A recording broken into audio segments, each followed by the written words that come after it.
दोस्तों, गुड़ी पड़वा के साथ हिंदू नववर्ष की शुरुआत होती है। नई ऊर्जा, नई शुरुआत और नई सीख का समय।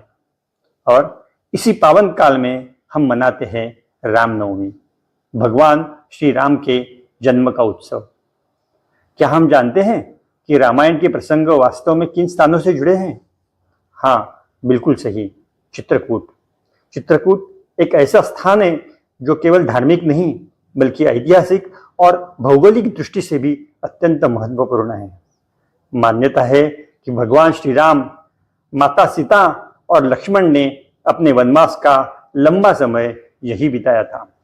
वहीं से हमें रामायण के कुछ महत्वपूर्ण प्रसंगों को समझने का अवसर मिलता है।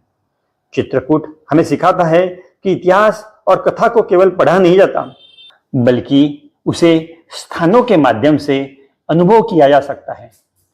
इस श्रृंखला में हम जानेंगे चित्रपट के उन स्थलों के बारे में जो सीधे रामायण से जुड़े हुए हैं। तो आइए सीखते हैं, समझते हैं और अनुभव करते हैं रामायण को वास्तविक स्थानों के साथ। यह है रामघाट, चित्रकूट का सबसे पवित्र स्थान। मान्यता है कि वनवास के दौरान भगवान श्री राम, माता सीता और लक्ष्मण यही मंदाकिनी नदी के तट पर समय बिताते थे। यही स्नान करते थे, साधु संतों से मिलते थे और साधना करते थे।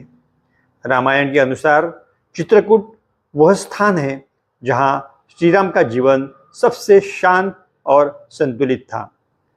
अगर हम ध्यान से देखें तो यह घाट हमें उस समय की जीवन शैली भी सिखाता है। प्रकृति के साथ संतुलन और सहज सरल आध्यात्मिक जीवन। मंदाकिनी नदी के किनारे बसे ये घाट आज भी उस परंपरा को जीवित रखते हैं।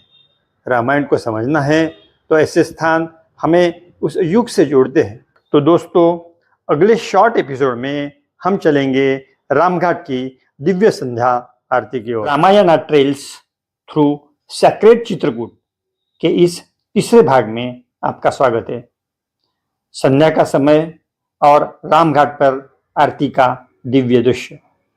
मान्यता है कि जिस मंदाकिनी नदी के किनारे श्री राम ने समय बिताया, उसी नदी की आज भी भक्त पूरे श्रद्धा से आरती करते हैं। जब सैकड़ों दीपक एक साथ जलते हैं तो ये केवल आस्था नहीं बल्कि प्रकाश और ऊर्जा का अद्भुत अनुभव भी है। घंटियों का ध्वनि, मंत्रों का उच्चारण, ये हमारे मन को शांत और एकाग्र करते हैं। यही कारण है कि भारतीय परंपराएं केवल धार्मिक नहीं बल्कि वैज्ञानिक दृष्टि से भी महत्वपूर्ण है। यह आरती हमें जोड़ती है रामायण के उस युग से और हमारे वर्तमान जीवन से।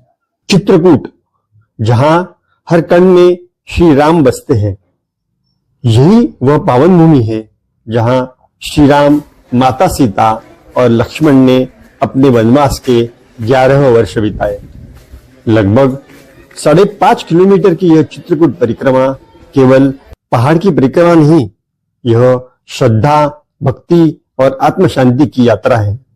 इस मार्ग पर स्थित रामघाट, कामदगिरी पर्वत, सती अनुसुईया आश्रम और भरत मिलाप स्थल हमें प्रेम, त्याग और धर्म का स्मरण कराते हैं। कहते हैं, निष्काम भाव से की गई यह परिक्रमा मन को शांति, हृदय को बल और जीवन को दिशा देती है। चित्रकूट सिखाता है कि ईश्वर केवल मंदिरों में नहीं बल्कि प्रकृति, सरलता और सच्ची भक्ति में निवास करते हैं। यह परिक्रमा केवल एक मार्ग नहीं, यह अंतर्मन तक पहुंचने की यात्रा है। दोस्तों, हनुमान जयंती का पावन पर्व और रामायण की यात्रा हमें ले आई है चित्रकूट के इस दिव्य स्थान पर, जिसे कहा जाता है हनुमान धारा। मान्यता है कि लंका दहन के बाद जब भगवान हनुमान का शरीर अत्यधिक गर्म हो गया था, तब वे यहाँ आए थे। तभी भगवान श्री राम ने उनके लिए इस पर्वत के जलधारा पर प्रवाहित की, जिससे उनके शरीर को शीतलता मिली। इसी कारण इस स्थान को हनुमान धारा कहा जाता है। ऊंचाई पर स्थित यह स्थान हमें न केवल भक्ति का अनुभव करते हैं बल्कि प्रकृति की अद्भुत संरचना भी दिखाता है। पर्वत से गिरती यह जलधारा हमें बताती है कि कैसे प्राकृतिक जल स्रोत पहाड़ों में बनते हैं और बहते हैं। हनुमान जी की भक्ति, शक्ति और समर्पण आज भी हमें प्रेरणा देते हैं।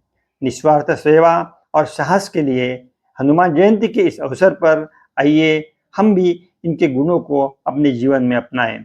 यही है चित्रकूट, जहां पर हर स्थान एक सीख देता है।